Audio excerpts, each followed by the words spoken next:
बहुत समय पहले की बात है। एकलव्य नाम का एक लड़का जंगल में अपने माता पिता के साथ रहता था। वह एक महान धनुर्धर बनना चाहता था। उसकी आंखों में सपने थे और उसका दिल साहस और लगन से भरा था। एकलव्य ने सुना था कि महान गुरु द्रोणाचार्य धनुर्विद्या सिखाते हैं।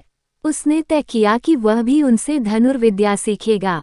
एक दिन एकलव्य गुरु द्रोणाचार्य के पास गया और उनसे शिक्षा लेने की विनती की, लेकिन द्रोणाचार्य ने उसे मना कर दिया क्योंकि एकलव्य एक साधारण जनजाति से था और राजाओं के साथ पढ़ने लायक नहीं माना जाता था। एकलव्य को बहुत दुख हुआ, लेकिन उसने हार नहीं मानी। उसने ठान लिया कि वह खुद ही अपनी मेहनत से सीखकर एक महान धनुर्धर बनेगा। एकलव्य ने जंगल में द्रोणाचार्य की मिट्टी की एक मूर्ति बनाई और उसे अपना गुरु मानकर उसकी पूजा करने लगा। वो हर दिन उस मूर्ति के सामने खड़ा होकर अभ्यास करता। उसने अपनी साधना में कोई कमी नहीं रखी।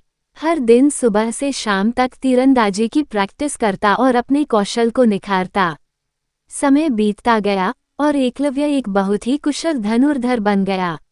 उसकी तीरंदाजी की कला इतनी उत्कृष्ट थी कि जंगल के जानवर भी उसकी तारीफ करने लगे। एक दिन द्रोणाचार्य अपने शिष्यों के साथ उसी जंगल से गुजर रहे थे।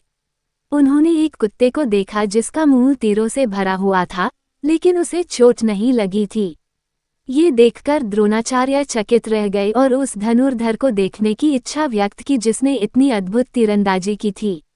द्रोणाचार्य और उनके शिष्य एकलव्य के पास पहुंचे। एकलव्य ने उन्हें देखकर तुरंत द्रोणाचार्य के चरणों में झुककर प्रणाम किया। द्रोणाचार्य ने उससे पूछा, तुमने ये कला कहाँ से सीखी? एकलव्य ने विनम्रता से उत्तर दिया, गुरुदेव, मैंने आपकी मूर्ति बनाकर उसे गुरु मानकर अभ्यास किया है। आप ही मेरे गुरु हैं। द्रोणाचार्य को एकलव्य की भक्ति और समर्पण देखकर गर्व हुआ, लेकिन उन्हें चिंता भी हुई कि एकलव्य की कला उनके राजकुमार शिष्यों को चुनौती दे सकती है। उन्होंने एकलव्य से गुरु दक्षिणा में उसका दायां अंगूठा मांग लिया, जो एक धनुर्धर के लिए सबसे महत्वपूर्ण होता है। एकलव्य ने बिना कोई सवाल किए खुशी खुशी अपना अंगूठा काटकर गुरु द्रोणाचार्य को अर्पित कर दिया। उसकी भक्ति और त्याग को देखकर सभी लोग आश्चर्यचकित रह गए। हालांकि उसने अपना अंगूठा गंवा दिया था, लेकिन उसकी मेहनत, समर्पण और लगन ने उसे सच्चा महान धनुर्धर बना दिया। इस कहानी से हमें ये सीखने को मिलता है कि सच्ची लगन, समर्पण और मेहनत से कोई भी लक्ष्य प्राप्त किया जा सकता है। परिस्थितियां चाहे कितनी भी कठिन क्यों न हो, अगर हमारा मन दृढ़ है तो हम अपने सपनों को साकार कर सकते हैं। एकलव्य का त्याग और समर्पण हमें प्रेरित करता है कि जीवन में असली गुरु हमारे अंदर की दृढ़ इच्छाशक्ति और आत्मविश्वास ही है। कहानी पसंद आए तो चैनल को सब्सक्राइब करें, वीडियो को लाइक और शेयर करें।